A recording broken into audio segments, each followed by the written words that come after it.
Bora, começando aqui a nossa imersão previdenciarista. Sejam muito bem-vindos na nossa primeira aula, dia 24 de julho, às 20 horas. Começamos mais uma semana de aprendizado, de muito aprendizado prático e, claro, transformação na sua advocacia.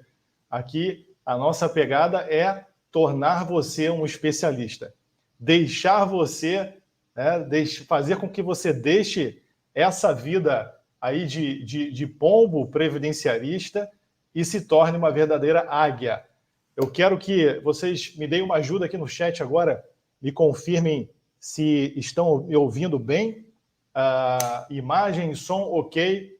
Somos aqui um grande time de águias. Me informe aqui se está tudo ok. Áudio ok, imagem ok. Vamos para cima, que hoje é só o início.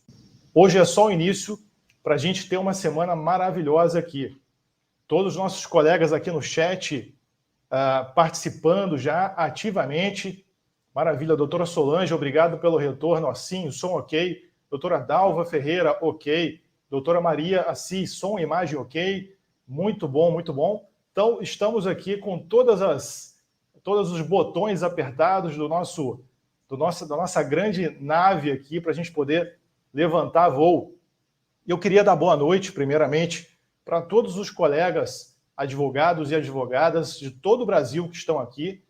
E é uma honra para mim ter essa oportunidade de falar diretamente com vocês numa aula ao vivo.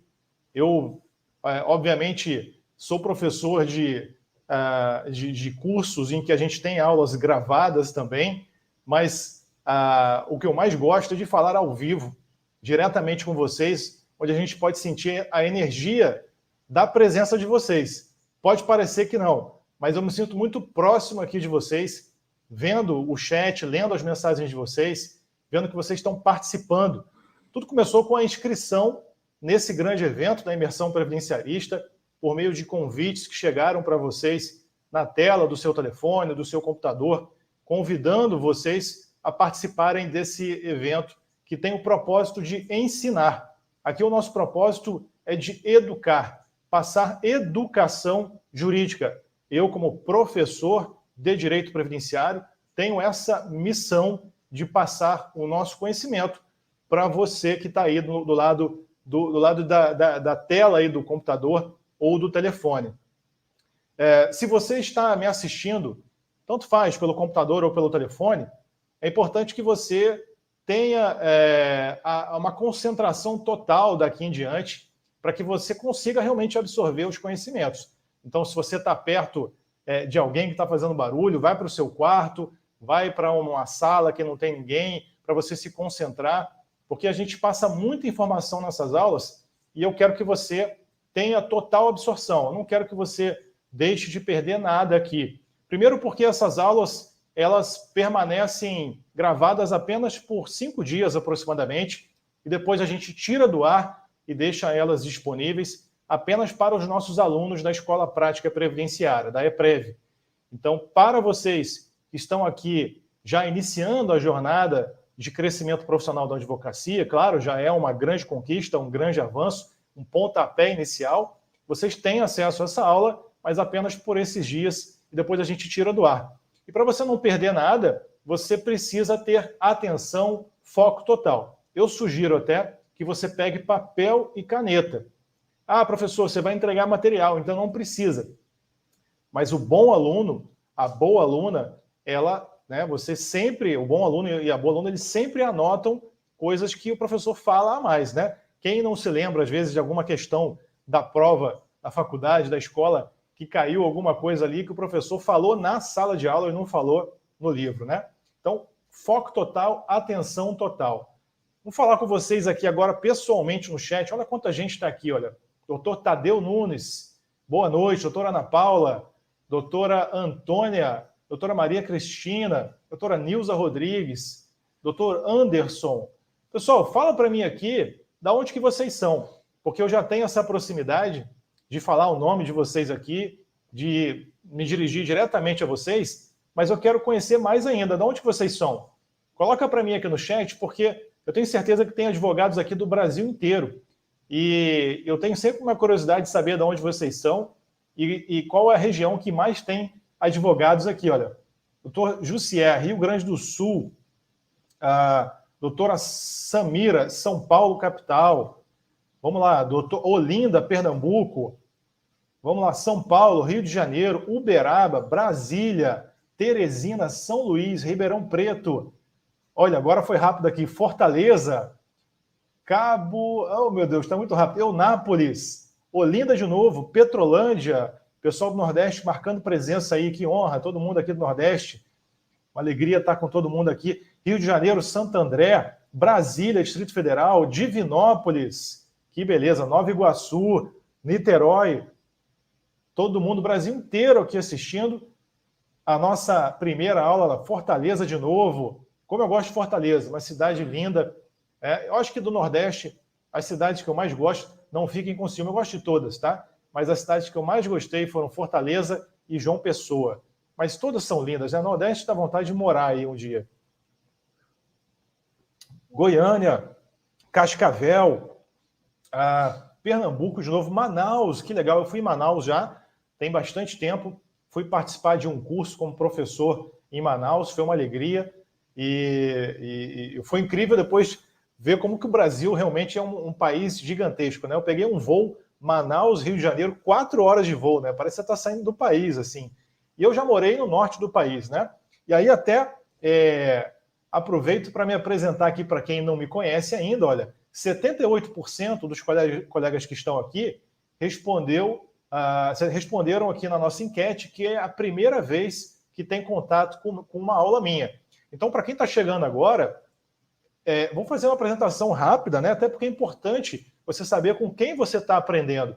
A gente sabe que hoje a internet, de certa forma, democratizou o ensino e permitiu o acesso a ensino jurídico para todas as pessoas, mas também, justamente por isso, ela acabou, em alguns momentos, em alguns nichos da educação, nivelando um pouco ali de médio para baixo, né? Porque a democratização foi de ambos os lados, tanto para quem está ensinando, quanto para quem está aprendendo.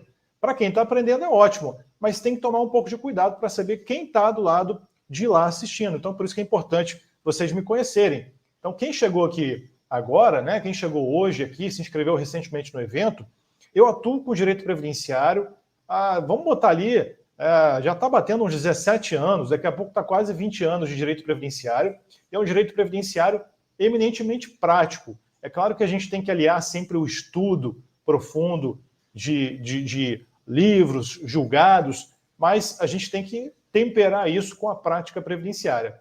E eu atuei no direito previdenciário desde a época desde a época do meu estágio, já quando eu estagiava antes de me formar, depois advoguei durante quase 3 anos aproximadamente, quando passei no meu primeiro concurso. Na minha advocacia, no Rio de Janeiro, também atuei com o direito previdenciário, já aprendia naquela época as dificuldades e as conquistas também da advocacia, embora lá para os idos de 2006, aproximadamente, quando eu peguei a minha carteira da OAB, a gente sabe que naquela época a advocacia ainda era muito tímida na área previdenciária. De lá para cá cresceu vertiginosamente a advocacia previdenciária. E por isso que aí eu reforço o convite de você permanecer nesse evento até o último dia das aulas, até durante as 4 aulas, para você tomar conhecimento mesmo e tomar domínio sobre os assuntos que são importantes para o início dessa sua especialização na advocacia previdenciária, que de fato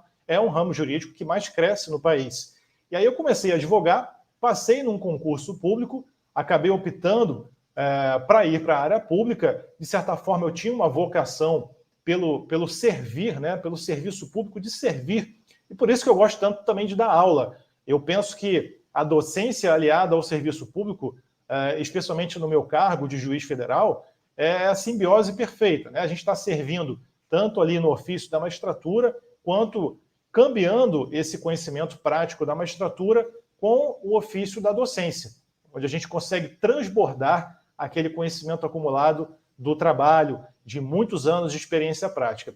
Eu fiquei então, quando passei no concurso público em 2008, como analista judiciário, fui assessor de vários juízes federais, grandes juízes federais, inclusive hoje um ministro do STJ já foi um juiz com quem eu trabalhei, o ministro Paulo Domingues, com quem eu tenho muita honra de ter trabalhado com ele. E depois de 7 anos, como analista judiciário, assessor desses juízes federais em São Paulo, eu consegui passar no concurso público para juiz federal substituto do TRF da primeira região. Passei por Cuiabá, Brasília, me tornei titular, juiz federal titular, em Oiapoque. Quem conhece Oiapoque aqui, me diga. Trabalhei na fronteira do Brasil com a Guiana Francesa e foi uma experiência maravilhosa. De Oiapoque, fui para o Mato Grosso, voltei para o Mato Grosso, na verdade, que eu comecei como substituto lá em Cuiabá. Trabalhei em Juína, no noroeste do Mato Grosso. Quem conhece Juína também? Se 2 pessoas aqui no chat conhecerem Oiapoque e Juína, olha, a gente vai ter que bater palma, tá? Oiapoque e Juína. Eu quero saber quem conhece essas 2 cidades aqui no mesmo lugar, né? Como se fossem 2 raios cair no mesmo lugar. Então, Oiapoque e Juína. Trabalhei em Juína durante 5 anos e agora acabei de me remover como juiz federal titular para a subseção judiciária de Muriaé. Os mineiros aqui, olha, quem for mineiro, vamos aqui aplaudir, né, a comida mineira, o pão de queijo, a hospitalidade mineira. Minha família é mineira também, eu tenho sangue mineiro. Então agora eu estou em casa, digamos assim, no Tribunal Regional Federal da 6ª Região e como juiz federal titular da subseção judiciária de Muriaé. E como professor, sou professor de Direito Previdenciário há aproximadamente 5, 6 anos, tenho a minha participação em diversos cursos jurídicos do país, em cursos de pós-graduação e especialmente nos cursos da Escola Prática Previdenciária, que é a nossa EPREV, onde eu sou coordenador acadêmico, que são cursos voltados para a advocacia previdenciária, especialmente para a formação de advogados previdenciários. E a imersão previdenciarista vem como um lampejo de luz aí para vocês que estavam advogando há um tempo, estão advogando há um tempo, e com uma certa, eventualmente com uma certa dificuldade, seja porque ainda estão atuando como generalistas, seja porque ainda já estão no previdenciário, mas têm muita dificuldade de acompanhar essa imensidão de informações do previdenciário. Porque apesar de ser o ramo jurídico que mais cresce no país, que tem mais clientes no Brasil, quiçá do mundo, eu desconheço um ramo jurídico que tem mais clientes no mundo do que o direito previdenciário no Brasil, né? Imagine quantas pessoas precisam de benefícios por incapacidade, benefício assistencial, pensão por morte, né? A população inteira, praticamente, do país. Então, eventualmente, se você está no previdenciário, mas tem dificuldade de acompanhar essa atualização, ou mesmo a complexidade da redação das normas e a quantidade de normas, é mais do que oportuno você participar da aula de hoje e das aulas seguintes, aula 2, aula 3 e aula 4, segunda, terça, quarta e quinta. Bom, eu já sei de onde que vocês são, já falei com vocês já me conhecem, agora eu quero brevissimamente, para a gente começar a nossa aula, reforçar como vai ser o nosso evento. Antes da gente começar, entretanto, eu quero traçar uma meta de likes aqui. A gente está com quantos likes aqui? Estamos com 476 likes e a gente tem mais de 1.000 advogados presentes na aula. Ou seja, é uma vergonha a gente ter menos da metade de likes. Vocês lembram da época que o professor chegava na sala de aula e recebia uma maçã, um biscoitinho ali do aluno, né? Essa época ficou para o passado. Agora, a maçã ela foi trocada pelo like, entendeu? Então, não tem como você me entregar uma maçã, me entregar um biscoito, né? Um docinho para o professor, você vai entregar uma curtida, um like. E mais do que uma curtida, um like, você vai se inscrever no canal da EPREV. Então, você, abaixo do vídeo aqui, tem o botão de se inscrever no canal, acho que é um botão vermelho. Se inscreve no canal da EPREV, porque você vai ter acesso a outras aulas e outros vídeos, além dessa aula de hoje e das 3 aulas que vêm em seguida, terça, quarta e quinta, tá? Então, se inscreve no canal, larga o dedo no joinha aí, pode apertar o joinha para a gente bater a nossa meta de likes, que olha, se tem 1.064 pessoas presentes, pelo menos 900 likes a gente tem que ter, né? 90%. Eu não aceito menos do que a nota 9. Então é isso.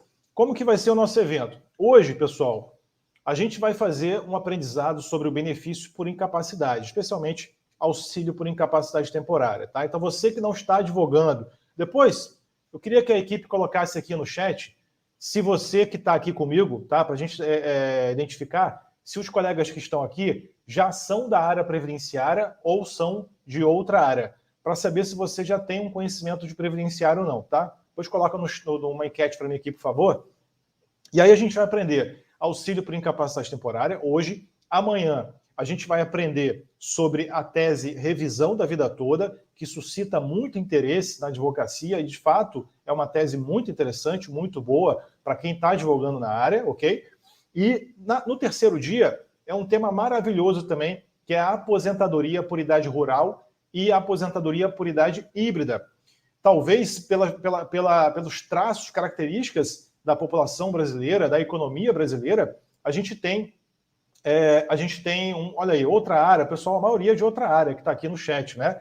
Ó, não sou da área, não sou estudante, então, até fazendo o colega aqui falou que é estudante, sou bacharel, então muita gente nova está aqui, até fazer já um reforço, tanto para o pessoal que já tem uma idade um pouco mais avançada, é menos jovem, vamos falar assim, quanto para o pessoal mais jovem que está saindo da faculdade ou está se formando, não importa a idade que você se encontra. Se você está numa idade um pouco mais avançada, primeiro, vamos falar a verdade, né?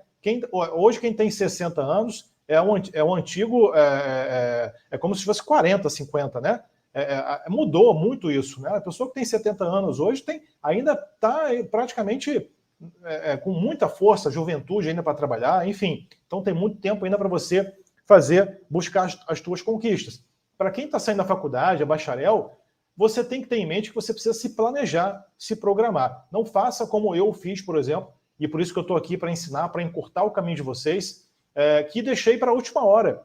Me formei, e aí eu fui pensar em qual área e tal, acabei depois indo para a área pública. Mas se eu fosse advogar, eu teria problemas, porque eu demorei muito para escolher uma área para seguir. Então, escolha logo, né? Hoje, quem não é especialista tem dificuldade de se tornar autoridade.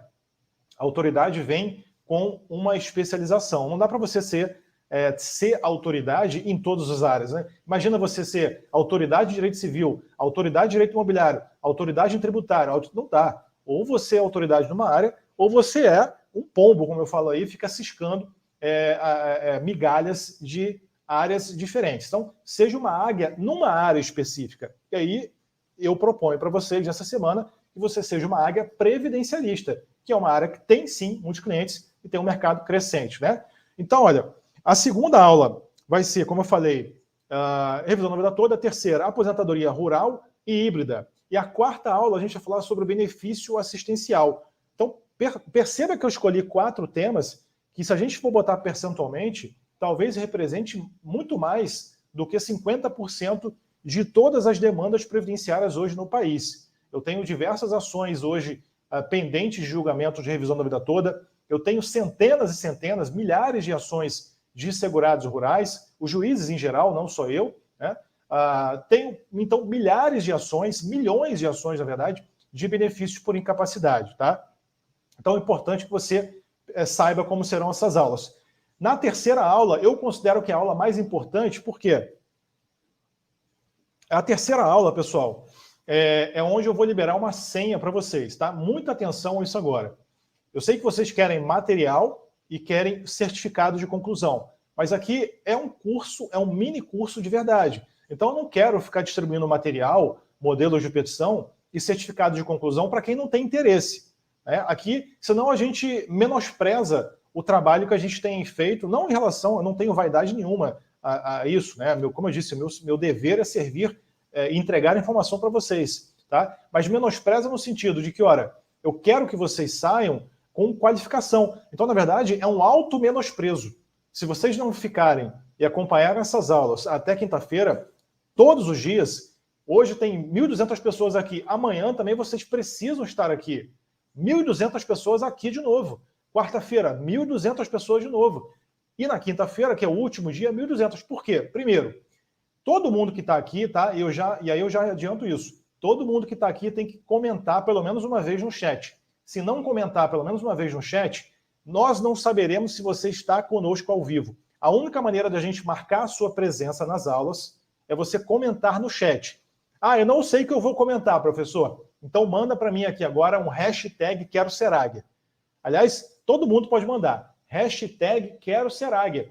Já é a nossa senha, já é o nosso código. Hashtag Quero Ser Águia. A gente vai criando uma legião de águias. Vocês são águias previdenciaristas, águias indomáveis agora, né? Igual o Top Gun, asas indomáveis. Então eu quero que você mande para mim um chat aqui, todo dia, um comentário.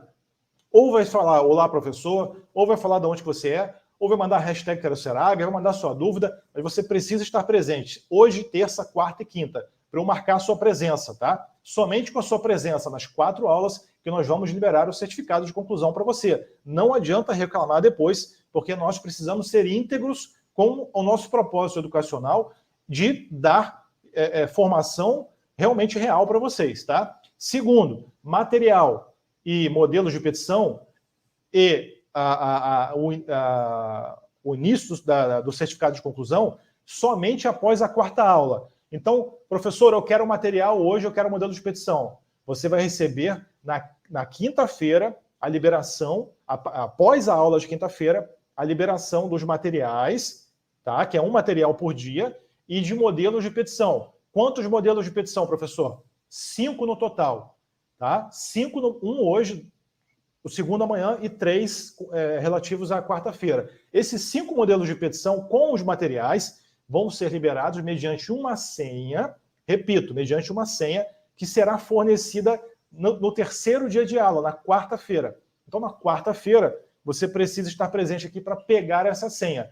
E aí, na quinta-feira, mediante o comparecimento desses 4 dias de aula, tá? Após a quinta-feira, após a última aula, que é quinta-feira, a gente libera, então, os materiais, modelos de petição, e com a confirmação da sua presença nas 4 aulas, a gente vai liberar o certificado de conclusão também. Entendido? Beleza. Então, começando, a gente vai aprender algo aqui que é fundamental já. Vou começar a compartilhar a minha tela com vocês, tá? Vou começar a compartilhar minha tela com vocês. E eu quero muito... Deixa eu fechar aqui. Eu quero muita atenção aqui agora. Tá? Muita atenção. Deixa eu colocar aqui no formato ideal. Chegar para cá para a gente continuar se vendo.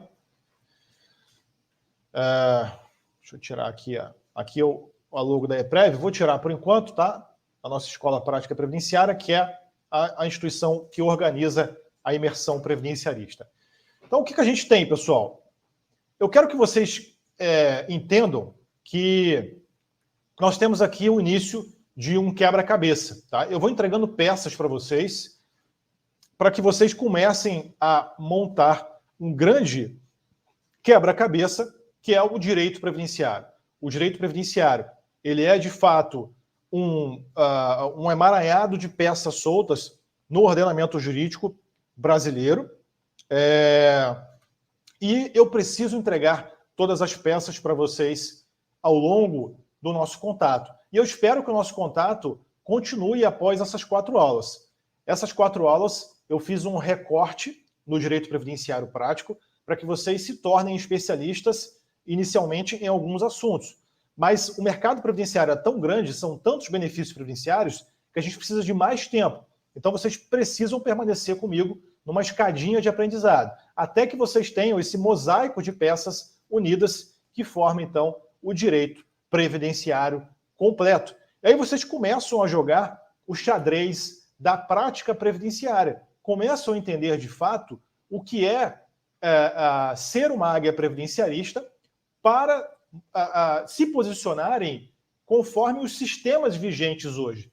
Prática previdenciária é o resultado desse quebra-cabeça que eu entrego para vocês, né? Domínio da prática previdenciária, conhecimento do quebra-cabeça, de todos os emaranhados normativos, e, por fim, vocês acabam tendo ali uma fluidez na prática previdenciária e alcançam uma advocacia previdenciária de alta performance. E é isso que representa essa advocacia de alta performance, que é essa visão de águia. E por que é visão de águia, pessoal? Eu quero que vocês entendam que hoje nós temos dois sistemas, inclusive essa é a minha dissertação de mestrado. Aliás, eu esqueci de falar, na minha qualificação, tá? Quem quiser meu currículo Lattes depois aí, pede para a equipe, a gente manda o currículo Lattes, tá? Eu tenho formação acadêmica também, sou mestrando na UERJ, se Deus quiser, vamos tornar mestre pela UERJ, já sou pós-graduado, né? E juiz federal há 8 anos. E a gente tem, na minha dissertação de mestrado, justamente isso, que eu quero que vocês percebam. Existe um mundo judicial do previdenciário e um mundo administrativo. Se vocês conhecerem os dois sistemas, administrativo e o judicial, vocês se tornam águias previdenciaristas, porque vocês entendem de que maneira que vocês podem alçar o voo de vocês para entregar o direito. Porque percebam o seguinte, pessoal que é novo aqui, tá? Existe como se fosse um processo administrativo previdenciário e existe um processo judicial previdenciário. Existem coisas que somente o INSS aplica no previdenciário e outras coisas somente no judicial você encontra. Se você não conhecer os dois mundos do previdenciário, você não é ainda um advogado de alta performance. Por isso que agora no início eu estou abordando com vocês o mundo judicial e o mundo administrativo. Agora, o que vem primeiro, professor?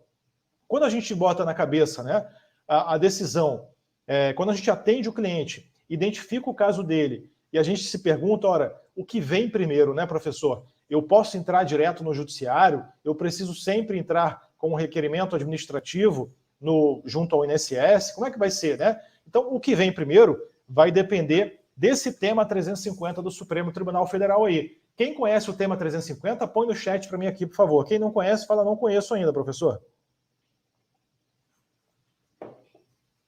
Então, o tema 350...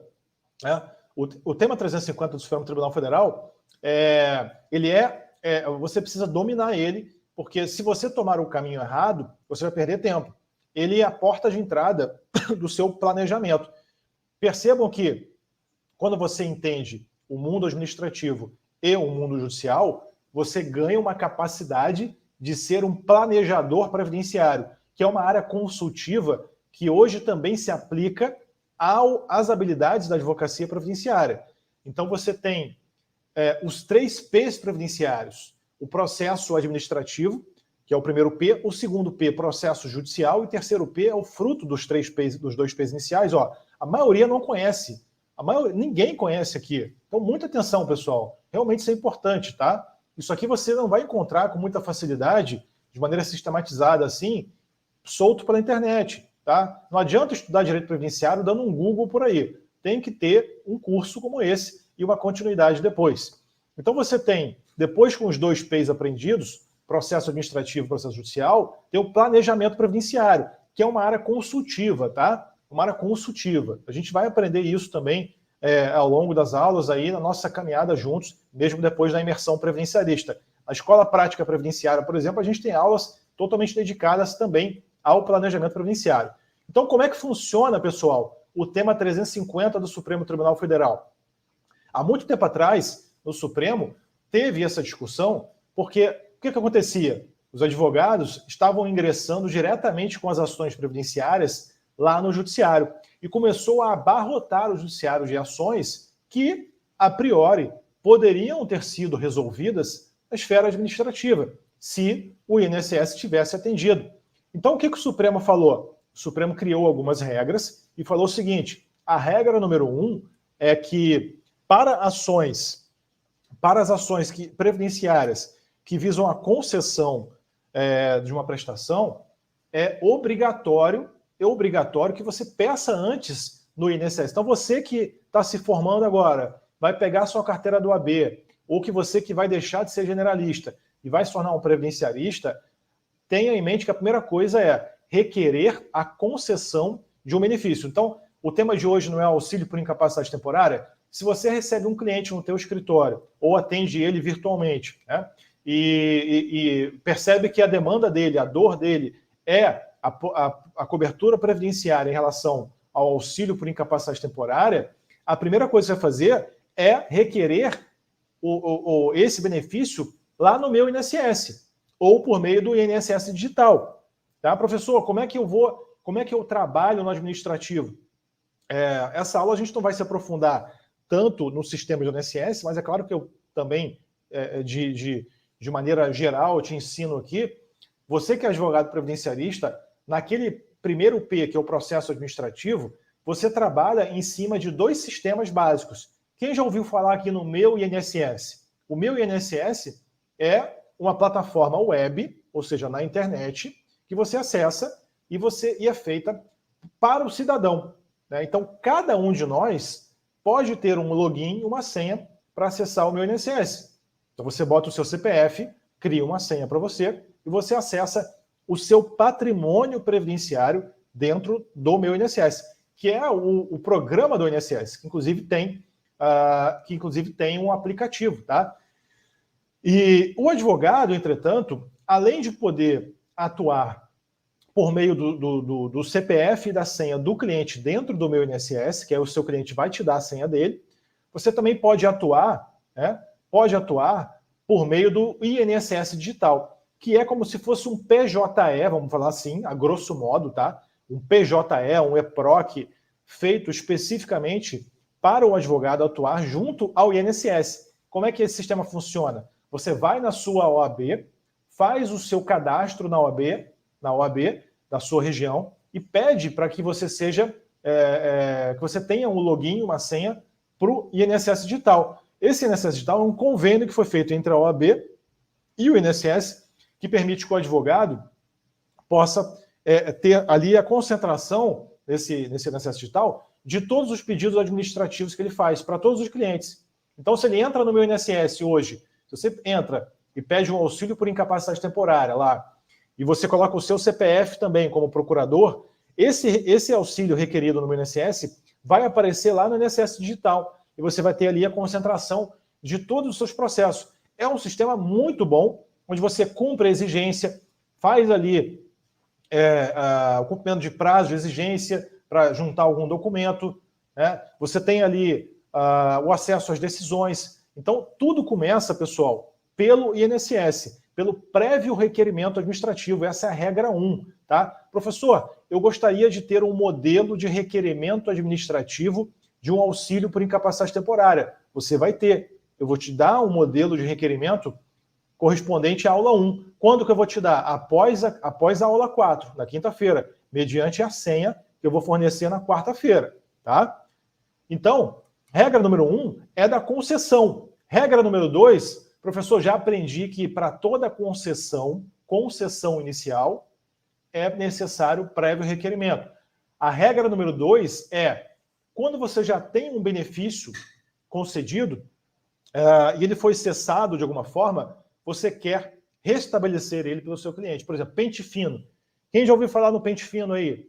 Pente fino dos benefícios. Então, o pente fino é uma convocação extraordinária, periódica, para segurados que já estão recebendo o auxílio por incapacidade temporária e precisam passar novamente por uma perícia médica federal, né? E aí, nesses casos, muitas vezes, há a cessação do benefício, né?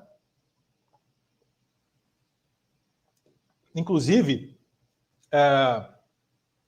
foi publicada, vou até mostrar aqui para vocês, foi publicada uma medida provisória.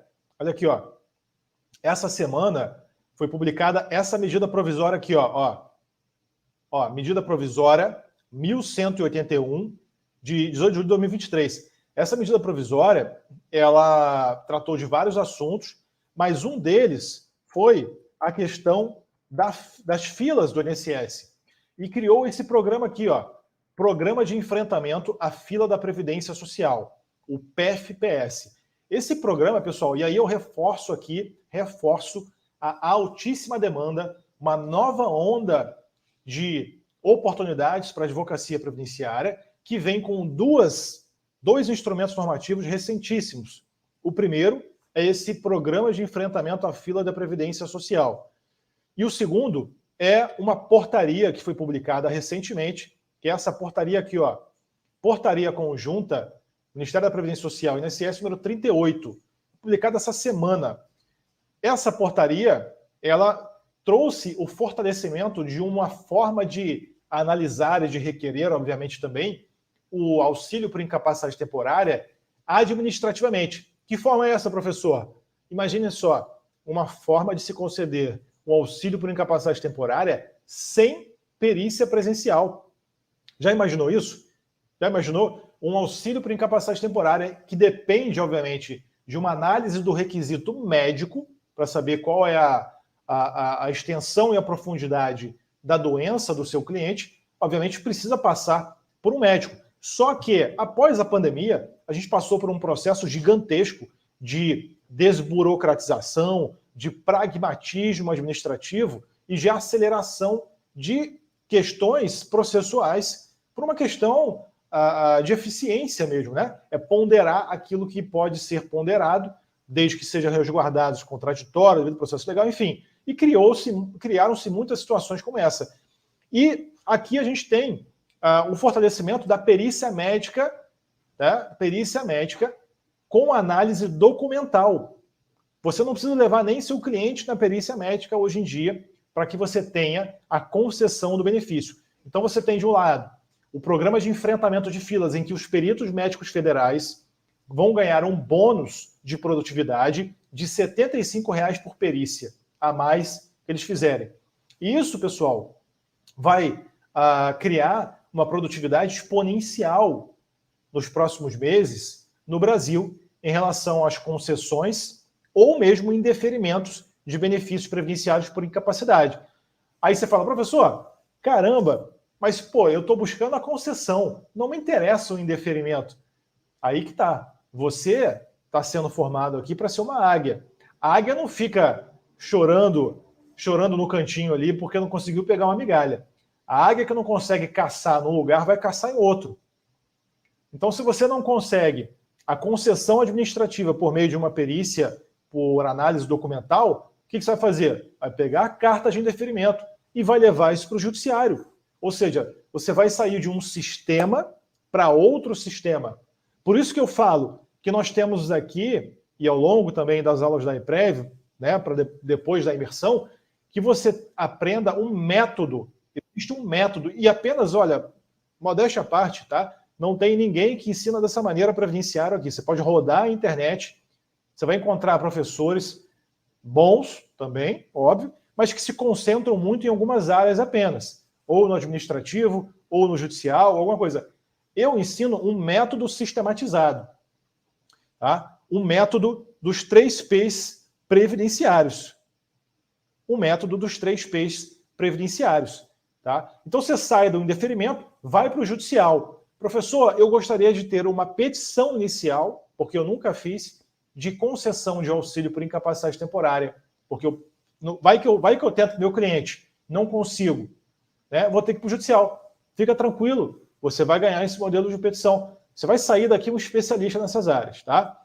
Então a gente tem essa medida provisória e tem isso aí, e tem a portaria que vai aumentar. A junção disso nos traz uma nova onda de oportunidades para a advocacia previdenciária e você precisa estar preparado nos 2 sistemas para você aprender a situar nisso. Tá? Regra número 2, restabelecimento. Via de regra, não precisa, tá? Seu cliente perdeu no pente fino, teve cessação. Você não precisa.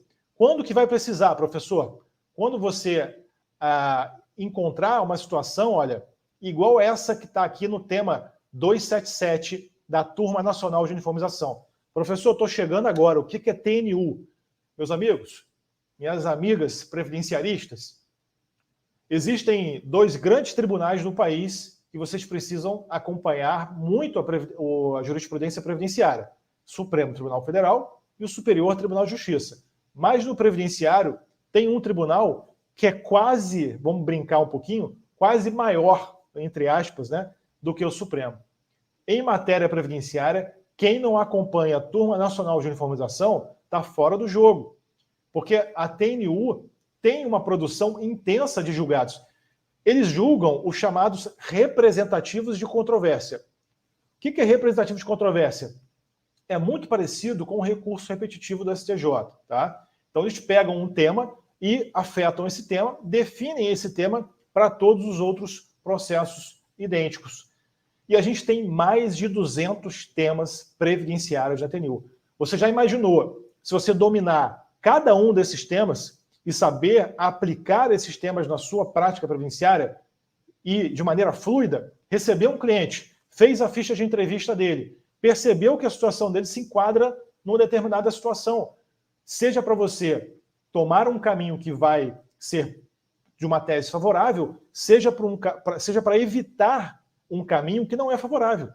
Você precisa conhecer tanto as teses favoráveis quanto as teses não favoráveis.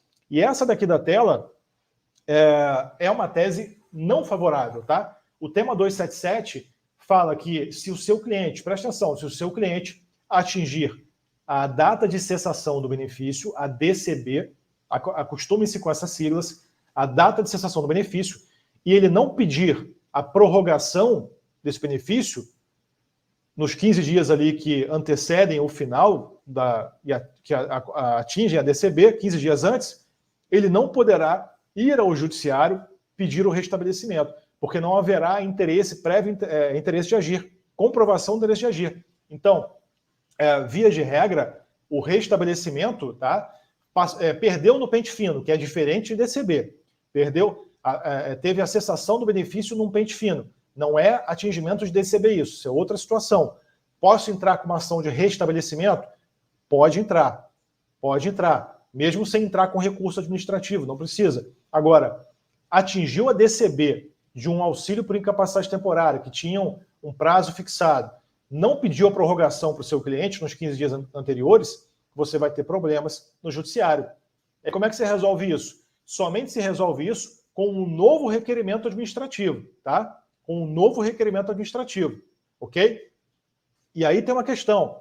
O INSS, ele tem, inclusive, aí são coisas que a gente só aprende na prática, né? O INSS, quando você vai pedir de novo administrativamente, ele só permite que você peça 30 dias depois. E que eu acho um absurdo isso até, né? Essa trava de 30 dias no sistema administrativo é um absurdo. Não existe isso na lei, não existe no decreto.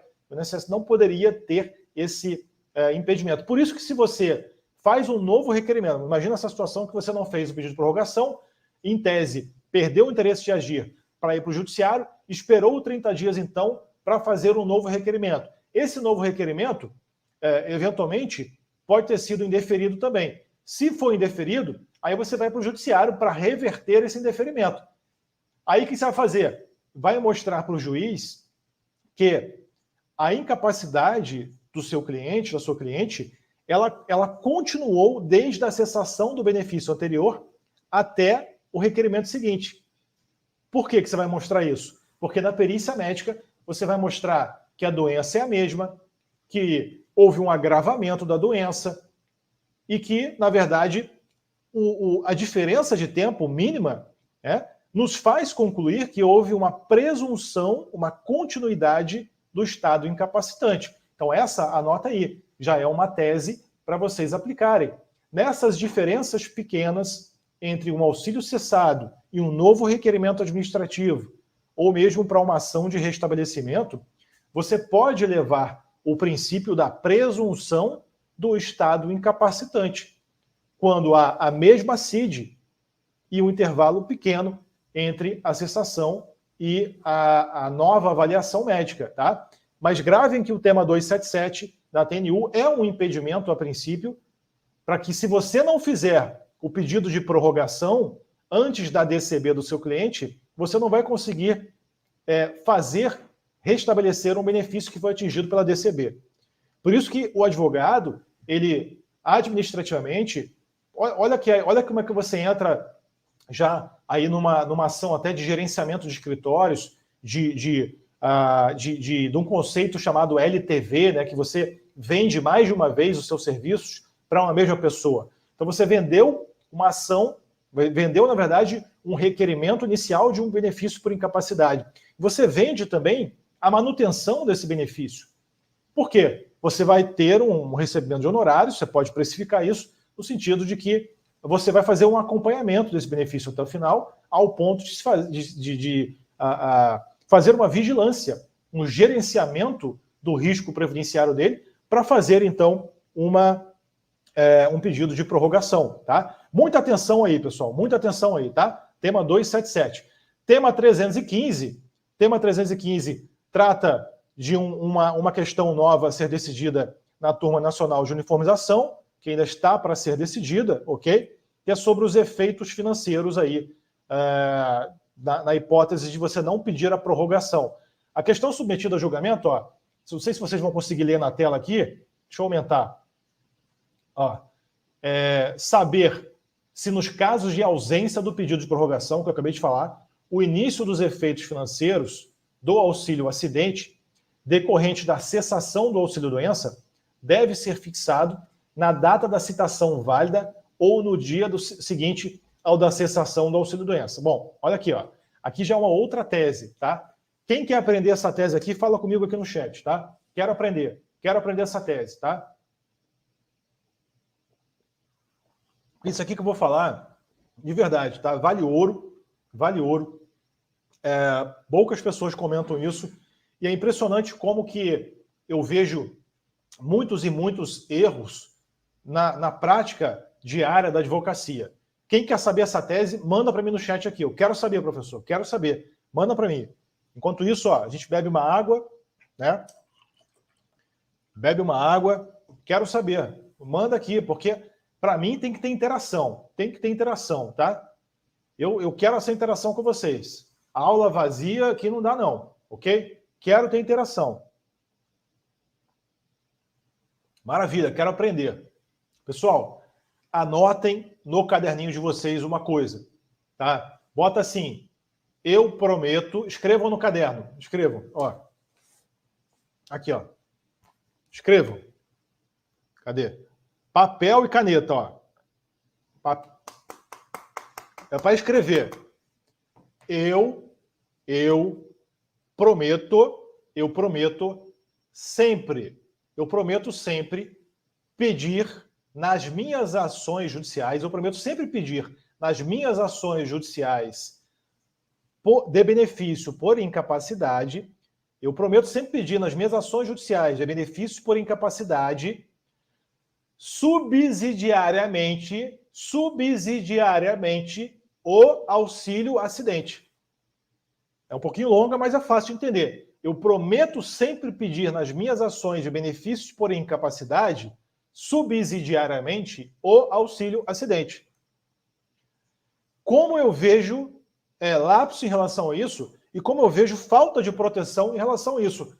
E percebam, é óbvio que o juiz, num processo judicial previdenciário, ele é um juiz, deve ser pelo menos um juiz mais ativo, porque ele tem uma função de resguardar direitos fundamentais.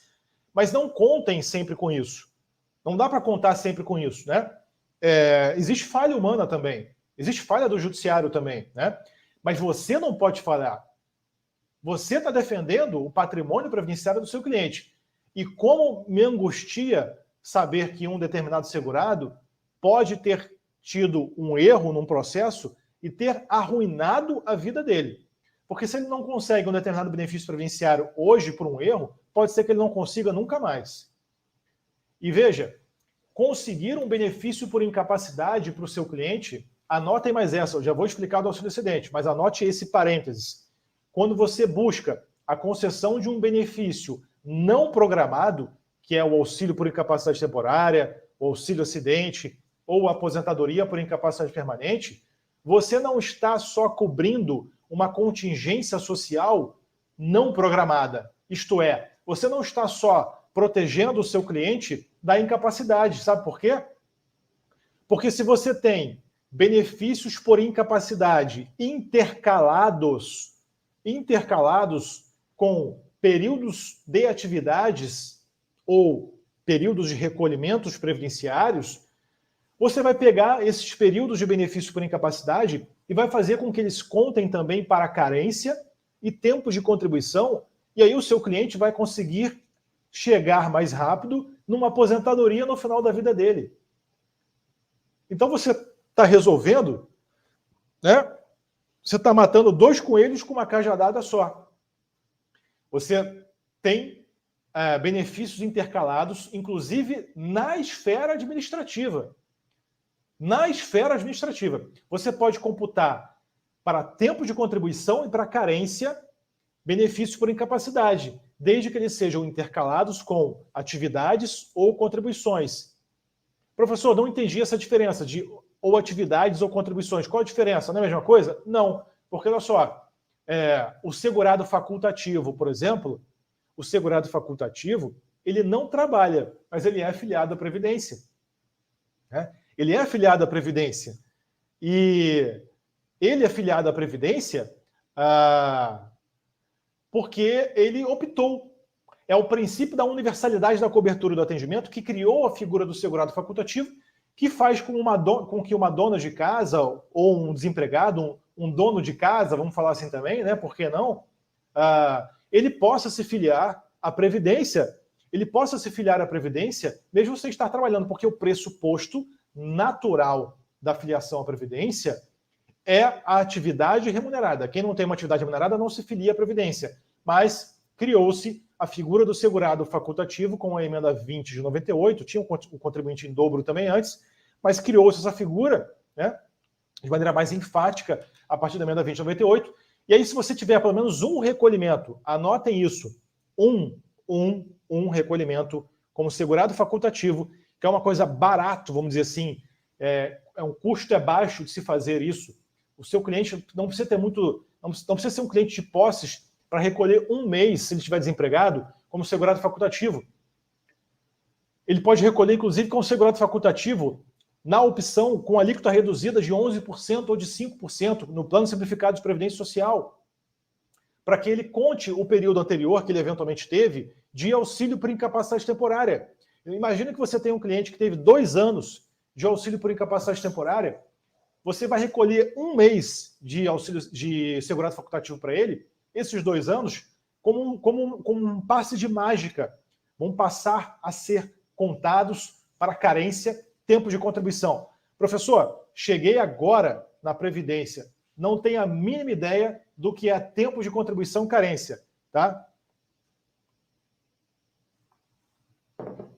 Meu amigo, minha amiga, grave o seguinte. Basicamente, você vai ter 3 elementos previdenciários para você conseguir o benefício, qualquer benefício para o seu cliente. São elementos que vão se variar basicamente em tempo de contribuição, carência e idade mínima. Tá? Todos os benefícios vão ter esses 3 elementos, professor? Não, óbvio que não. Auxílio por incapacidade temporária, por exemplo, não exige idade mínima, óbvio. Ninguém tem que esperar 50 anos de idade para se incapacitar para o trabalho. Isso acontece, é um infortúnio. É um benefício não programado. Né? Idade mínima passou a ser exigida na aposentadoria após a emenda 103. Tempo de contribuição e carência você vai ter com mais frequência. Por exemplo, o tempo de contribuição, pessoal, ele é o tempo contado em meses, né, em competências, e a carência também. Os dois dependem de contribuições, tanto para carência quanto para tempo de contribuição. Só que a carência, a diferença com o tempo de contribuição, que a lei define a carência como sendo um número mínimo de contribuições mensais aptas a gerarem o direito a um benefício. É como se fosse... Não tem o plano de saúde, que a gente às vezes tem que ter uma carência para usufruir a cobertura do plano de saúde? No INSS é a mesma coisa. Aliás, o INSS é um seguro. É o Instituto Nacional do Seguro Social. Então, pensem no INSS como seguro. Se não pagar, não vai ter a proteção. Só que existem casos que esse pagamento é presumido. Professor, quais são esses casos? Segurado empregado, empregado doméstico, trabalhador avulso, tá? E o contribuinte individual, que é aquele cara que presta serviços para uma empresa desde o ano 2003. Essas 4 figuras, se não tiverem a contribuição feita pelos seus tomadores de serviço, empregadores, empresa que contratou o contribuinte individual, eles vão ter presumida a contribuição deles. E aí vai valer tanto para carência quanto para tempo de contribuição. Tá? Então, olha, a tese do auxílio-acidente, o que é? Pessoal, se você fizer sempre o pedido de auxílio-acidente nas suas ações judiciais, maneira subsidiária, o que vai acontecer? Se o seu cliente não tiver o reconhecimento da incapacidade pelo perito médico judicial, pode ser, e acontece muito, que o perito indique que houve a remanescência ali, houve uma sequela. O auxílio-acidente, comparado com o auxílio por incapacidade temporária, é que no auxílio por incapacidade temporária existe uma incapacidade. Já no auxílio-acidente, essa incapacidade já foi embora. Ele se recuperou. Só que ele se recuperou, mas ficou uma sequela. E essa sequela, bingo, a lei dá uma proteção previdenciária, dá um benefício previdenciário, que pode permanecer até a data da concessão da aposentadoria. E esse auxílio-acidente é de 50% do salário de benefício. O que é o salário de benefício, professor? É a média das contribuições do seu cliente. Imagine que você tenha um cliente que tem uma média de contribuição de R$3.000. O auxílio-acidente vai ser de R$1.500. Agora, pega R$1.500 e joga para trás, para quando você pedir subsidiariamente numa ação judicial, você conseguir os atrasados. Imagine que você teve um indeferimento de um benefício de auxílio por incapacidade temporária em 2020, você entrou com a ação judicial em 2021, essa ação judicial veio até hoje, em 2023, e a sentença entendeu que não havia direito ao auxílio por incapacidade temporária, mas você, como um bom advogado, como uma boa advogada, uma águia, colocou o pedido expressamente subsidiário de auxílio-acidente. E você conseguiu, inclusive na sua impugnação ao laudo médico judicial, deixar muito claro para o juiz que houve sim uma sequela e que essa sequela gera direito ao auxílio-acidente. Então, você não ganhou o auxílio por incapacidade temporária, que seria melhor, claro que seria melhor, mas você não perdeu a ação. Você não saiu de triste, sentou na calçada e chorou. Você saiu dali e comemorou com o seu cliente, comemorou com sua equipe no seu escritório, porque você aplicou uma tese que é, anotem aí, a tese do tema 862 do STJ. Tema 862 do STJ. Professor, bem que você falou que tem que aprender a jurisprudência previdenciária. Imagine se você não sabe o tema 862. O tema 862 diz que o auxílio-acidente deve ser concedido desde o dia seguinte ao da cessação do benefício por incapacidade. Então, se você entrou com uma ação para tentar restabelecer, por exemplo, o benefício do seu cliente que foi cessado num pente fino, não conseguiu o restabelecimento, mas conseguiu o auxílio-acidente. Né? Conseguiu atrasados. Então, peça sempre subsidiariamente o auxílio-acidente, citando o tema 862. Professor, eu não tenho modelo de petição inicial. Bom, eu já escolhi 5 modelos de petição inicial para você, eu não posso dar todos, tá? Para quem é aluno da EPREV, a gente tem 100 modelos de petição inicial e outros que vão sendo incluídos. Mas, para essa imersão, eu separei 5 que são as ações iniciais ali de auxílio por incapacidade temporária, tá? Então, seguindo adiante aqui, ações de revisão. Você precisa entender que quando você for entrar com uma ação de revisão não precisa passar antes, prioristicamente, pelo INSS. Deixa eu compartilhar minha tela aqui de novo. Não precisa. Então, a regra número 3 é que sinal verde para você ir direto para o judiciário, para quando você quiser pedir uma revisão. Não é concessão, que eu estou falando agora. É revisão. Fala igual o Galvão Bueno, revisão. Revisão de um benefício previdenciário já concedido. Mas tem uma exceção. Quando a revisão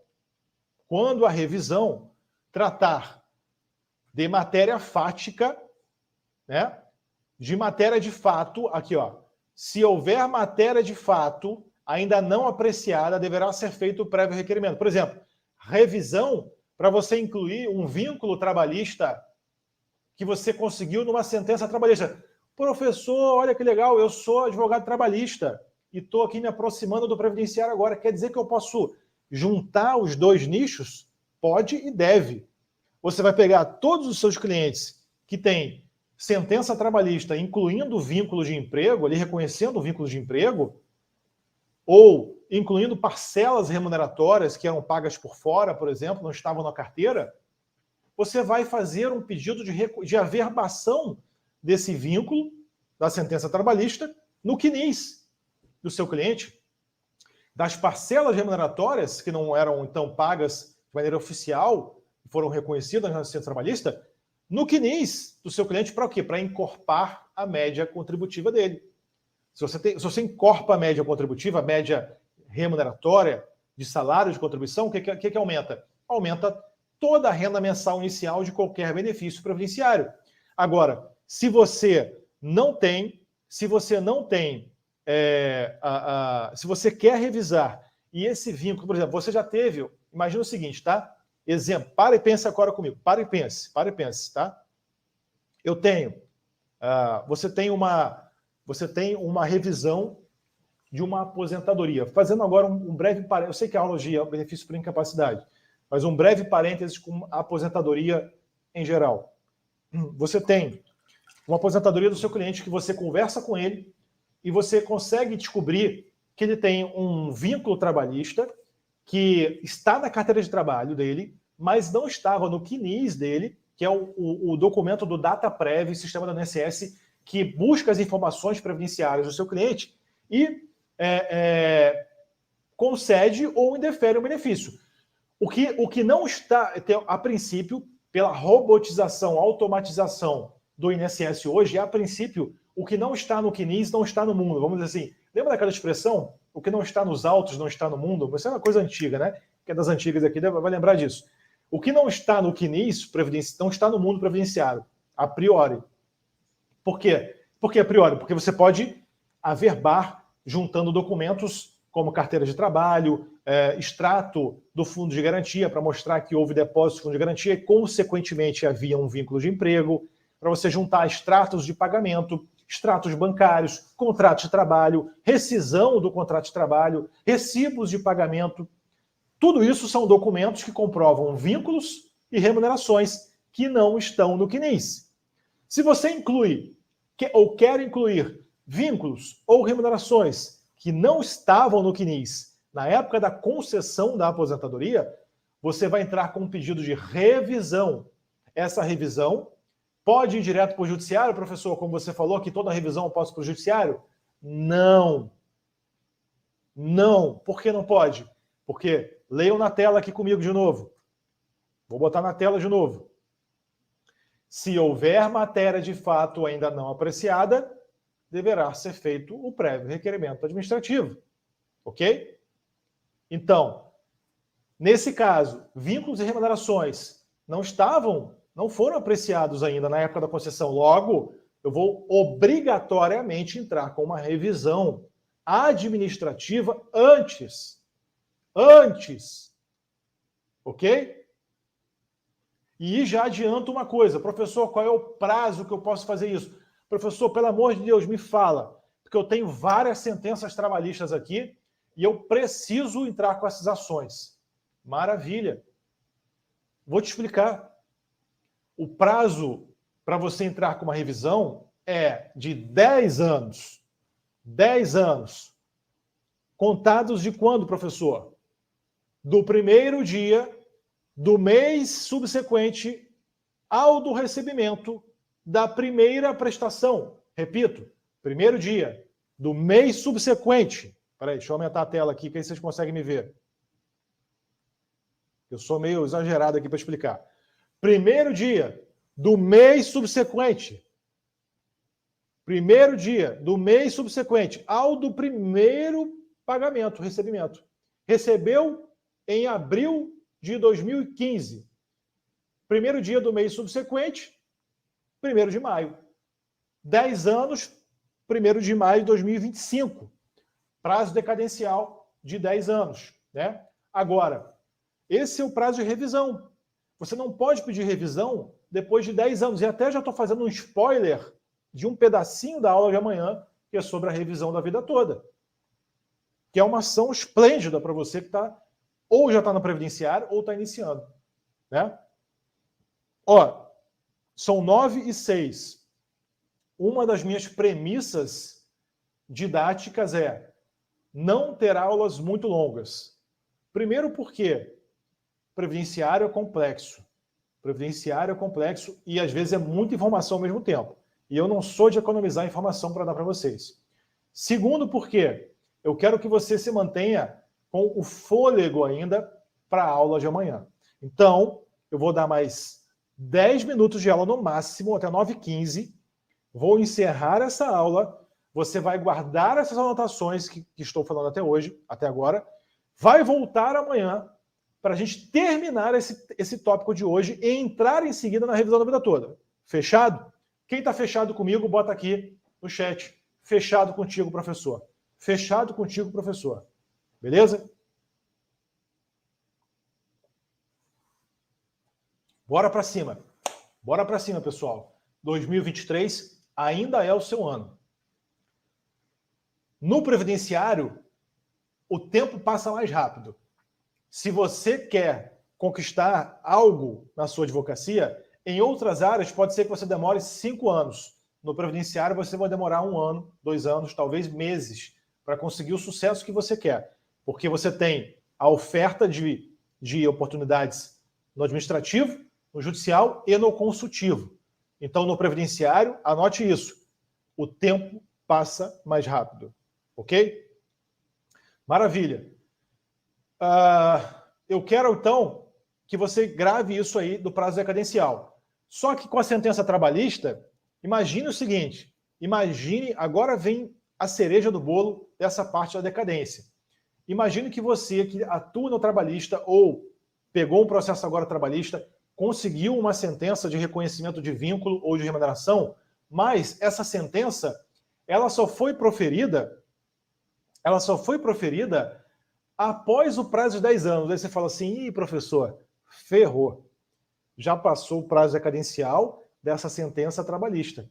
E agora eu não vou conseguir entrar com a revisão, vou perder uma grande oportunidade, porque se eu conseguir, professor, incluir esse vínculo, que reconheceu uma remuneração também muito boa para o meu cliente, eu já fiz uma simulação, professor, num programa de cálculos previdenciários, que amanhã eu vou falar para vocês um deles, que me deu ali uma diferença grande da renda mensal inicial dele. E se eu trouxer essa renda mensal inicial da aposentadoria dele até hoje, vai dar uma diferença muito boa dos últimos 5 anos.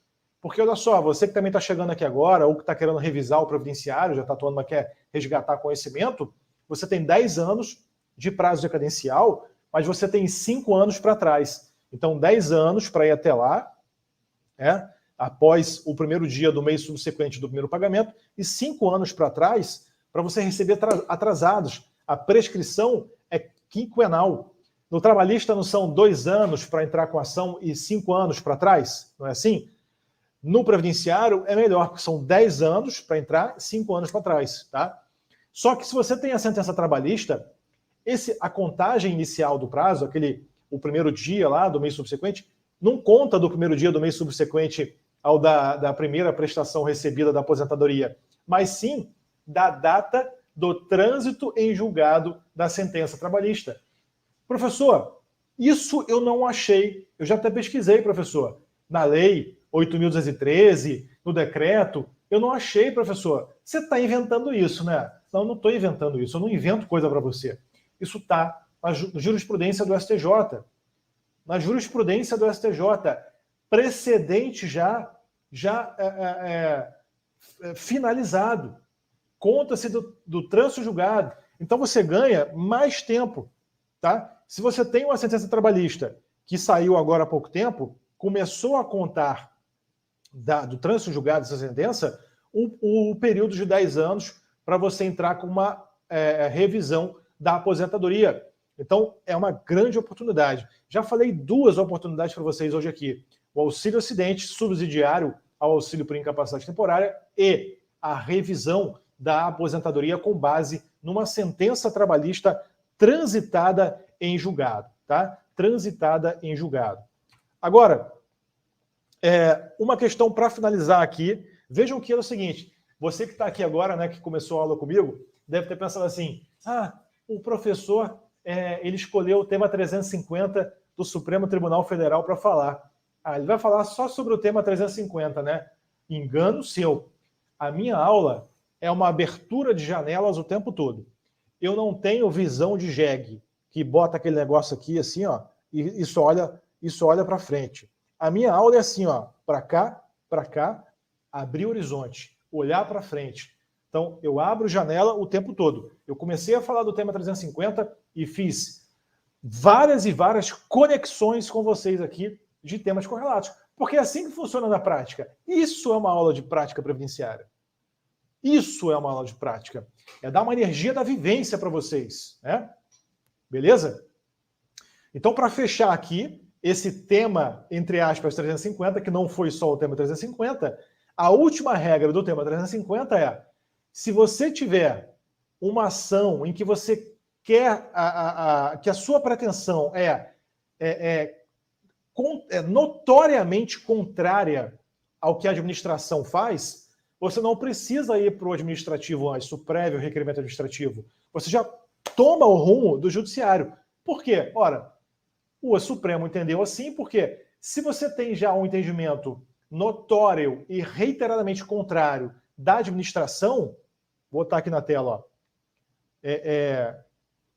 notório e reiteradamente contrário da administração, pô, desculpa o termo, mas é sacanagem exigir que você vá no INSS antes. Você sabe que vai ser indeferido, né? Exemplo, revisão da vida toda. Revisão da vida toda, Galvão Bueno. Revisão da vida toda. Notório e reiteradamente contrário. Não se concede a revisão da vida toda no administrativo. Ah, professor, mas eu estou sabendo aí que o Supremo está dando uma empurrada.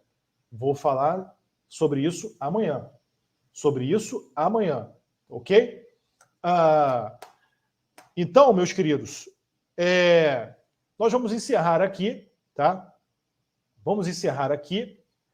Eu quero vocês amanhã comigo, beleza? Amanhã, às 20 horas em ponto, a gente começa mais uma aula, que a gente vai terminar a nossa visão sobre auxílio por incapacidade temporária. Vou falar ali por volta de 20 minutos sobre auxílio por incapacidade temporária. Em seguida, eu entro na revisão da vida toda e vou falar sobre uns 40 minutos sobre revisão da vida toda, tá? A petição inicial que vocês vão ganhar após a aula de quinta-feira, que vocês precisam aguardar até o final do evento para terem os materiais e os modelos, a segunda de 5 petições que vocês vão ganhar é uma petição da revisão da vida toda, tá? Então, vocês vão ter petição do auxílio por incapacidade temporária e da revisão da vida toda também. Beleza? Maravilha! Maravilha! Essa hora de você fazer um print e você colocar no seu Instagram, me marcar prof.frederico.martins e colocar hashtag Águia Previdenciarista.